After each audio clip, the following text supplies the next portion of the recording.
Hi, welcome to சந்தா சமையல். நம்ம இன்றைக்கி கேரளா ஸ்டைல் பச்சை பட்டாணி குருமா எப்படி செய்கிறது பார்க்கலாம்.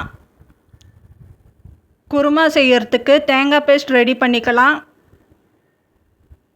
மிக்ஸி ஜாரில் ஒரு கைப்பிடி அளவு தேங்காய் கட் பண்ணி சேர்த்துக்கலாம். ஒரு டீஸ்பூன் சோம்பு சேர்த்துக்கலாம். இப்போ தண்ணி சேர்த்து ஸ்மூத்தாக அரைச்சி எடுத்துக்கலாம். இப்போ ஸ்மூத்தாக இருக்கிற மாதிரி அரைச்சி எடுத்திருக்கேன். இப்போ குருமா செய்ய ஸ்டார்ட் பண்ணிடலாம். ஸ்டவ் ஆன் பண்ணி கடாய் வச்சுருக்கேன். கடாய் சூடானதோ 3 டீஸ்பூன் அளவு எண்ணெய் சேர்த்துக்கலாம்.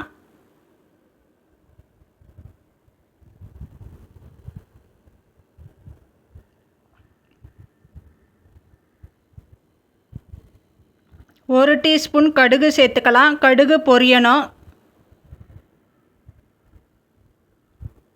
மீடியம் சைஸ் வெங்காயம் 1 பொடியாக கட் பண்ணி சேர்த்துக்கலாம். ஒரு கொத்து கருவேப்பிலை சேர்த்துக்கலாம்.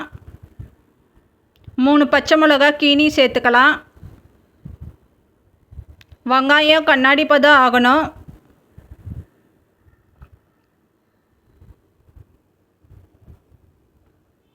அரை டீஸ்பூன் இஞ்சி பூண்டு விழுது சேர்த்துக்கலாம். இஞ்சி பூண்டு விழுது பச்சை ஸ்மெல் போகணும்.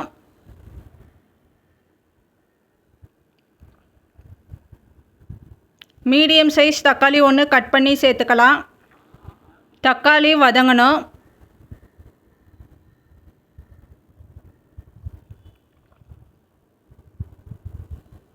நூறு கிராம் அளவு பச்சை பட்டாணி சேர்த்துக்கலாம். பச்சை பட்டாணி சேர்த்துட்டு நல்லா மிக்ஸ் பண்ணிக்கலாம்.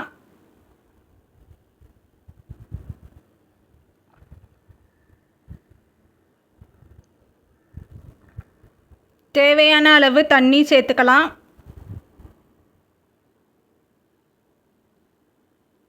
கால் டீஸ்பூன் அளவு மஞ்சள்தூள் சேர்த்துக்கலாம்.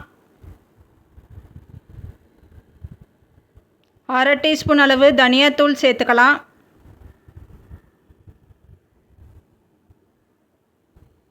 ஒரு டீஸ்பூன் கரம் மசாலா சேர்த்துக்கலாம்.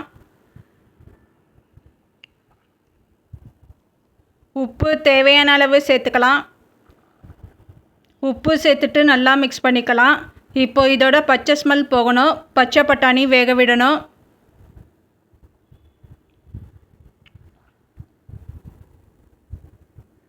இப்போ அரைச்ச விழுது சேர்த்துக்கலாம்.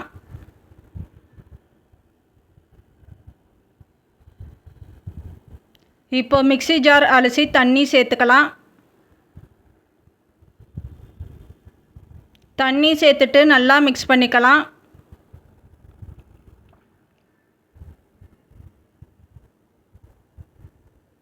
ஒரு டீஸ்பூன் மிளகுத்தூள் சேர்த்துக்கலாம். கொஞ்சம் கொத்தமல்லி சேர்த்துக்கலாம். கொத்தமல்லி சேர்த்துட்டு நல்லா மிக்ஸ் பண்ணிக்கலாம். இப்போ 5 நிமிஷத்துக்கு நல்லா கொதிக்க விடணும். இப்போ ஸ்டவ் ஆஃப் பண்ணிடலாம். இப்போ நமக்கு கேரளா ஸ்டைல் பச்சை பட்டாணி குருமா ரெடி ஆயிடுச்சு. இந்த சேனல் பிடிச்சிருந்தால் லைக் பண்ணுங்கள், ஷேர் பண்ணுங்கள், சப்ஸ்கிரைப் பண்ணுங்கள்.